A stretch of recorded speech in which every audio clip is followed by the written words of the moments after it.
Hello, traveler. I'm Zach Adams. Welcome back to my channel. If this is your first time here, thanks for visiting. If you like what you see at the end of the video, feel free to subscribe, like the video, all of that YouTube stuff to tell YouTube that you liked what I had to offer so that other people who like stuff like you do may see it. Today, we are going to be talking about 5 phases that all writers go through. Now, every single writer might not go through all 5 of these phases, but I guarantee if you are a writer or were a writer, you have been in one of these stages at some point. So without further ado, let's get into it.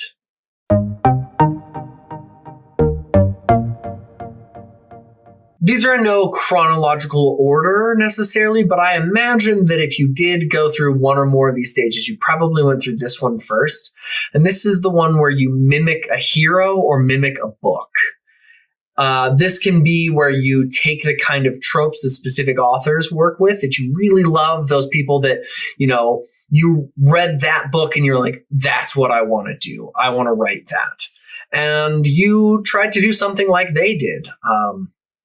It's very natural to want to imitate your idols. And so when you're very first starting out, you only have limited things to work from and limited experiences to work from. And so you end up mimicking your heroes or mimicking your favorite book and writing something that's very similar to what you read. And that's not a bad thing. It lets you go through the paces that author went through, and you can sort of learn why what they did worked. And especially if you go back and read what you write later, you'll figure out why what you were trying to do didn't work.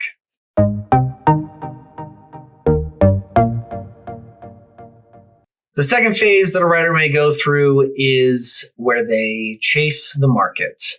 And this is something that not everyone will go through, but a lot of people will go through in one form or another. And that's that vampire books are very popular right now. So you take whatever genre you're in and try and warp something around it. And it's not necessarily even done consciously.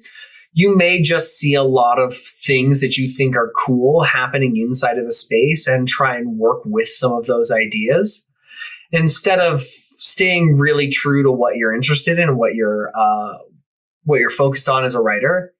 And so you end up sort of chasing the market, and you go from fad to fad for a while, trying to write in the vein of things that you're seeing, because let's be honest, a lot of those things are done really well and they're very cool.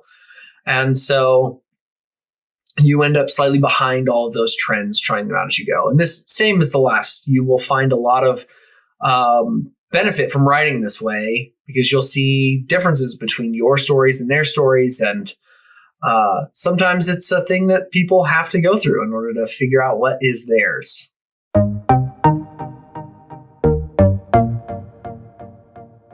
The third phase that people may go through is a break of some kind. And this doesn't necessarily mean that you stop writing. I see this happen a lot with people who are writing and in college, especially if they're going on and doing their upper level coursework where there's a lot of required writing in that anyways. If you're, like a literary English major or something like that, you're not specifically focused on creative writing, you will do a lot of writing, but you won't be writing in your vein. So if you're a poet and you're getting a degree in English, you're not writing a lot of poems. You may be reading a lot of poems. Sometimes this is you go try writing screenplays instead of writing novels, or you're working on short stories when you really want to be a playwright or something along those lines, where you're just not writing in the exact vein that you truly have a passion for, and you're sort of taking a break.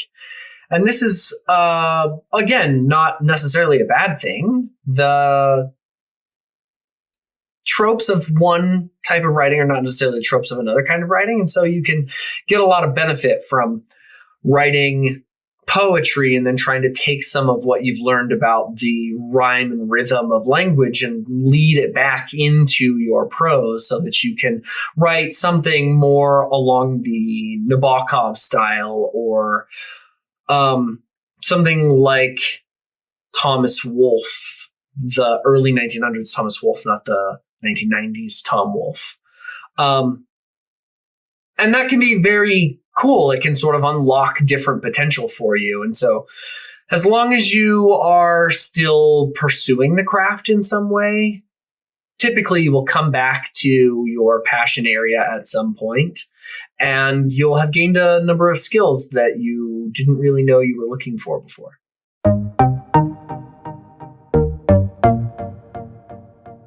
The fourth stage that I think this one is probably all writers go through is they spend a period of time trying to write, making others think of them as a clever writer. And this is, honestly, it is a stage that you can sort of do without. There's the least amount of time you can spend in this stage, the better. And this is coming from someone who spent way too much time in it, honestly. It comes from a place where you want to be seen a certain way, or you want to be heard a certain way. You want people to think a certain thing about you. And instead of writing stories to entertain, instead of writing stories that you think are cool and interesting, you will write things so that people can see in the writing how clever you are. You'll get very avant-garde sometimes, where you will try and do things that are super meta, and it just isn't fun at all to read. And there's really not a lot of lessons in there other than don't do this. I'm going to take a break here because they're going to be a second.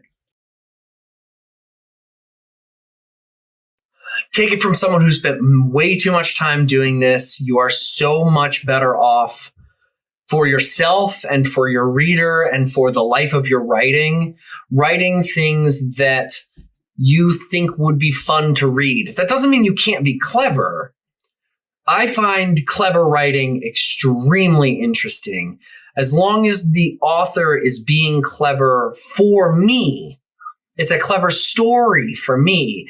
They don't want to be seen as clever. It's a very different thing. And so honestly, as fast as you can get out of this phase, do it. You will be so much better off for it.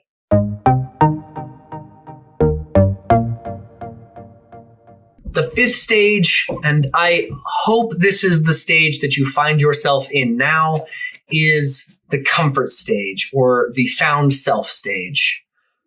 This doesn't mean that you aren't pushing yourself, that you aren't drawing new conclusions and pushing boundaries and developing as a writer. It just means that you're in a place where you found what you do as a writer. It means that you found your style, your genre, and you are working within that to make that the best that it is, instead of sort of writing in all of these other veins that aren't you. This is the best place to be. This is the place that everyone is striving to get to on their writing journey.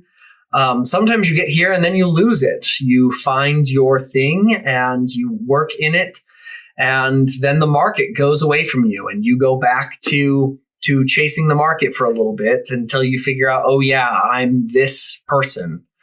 I write these stories. So hopefully, your writers out there, you are in the comfort stage. You have found your sweet spot and you are writing the stories that you were meant to tell. If you like this video, please leave a like, comment if you think I've missed any really important stages for writers out there. If you do enjoy the content, we post 2 videos a week. We can do subscribe down there, hit the notification bell, and thanks for stopping by, Traveler.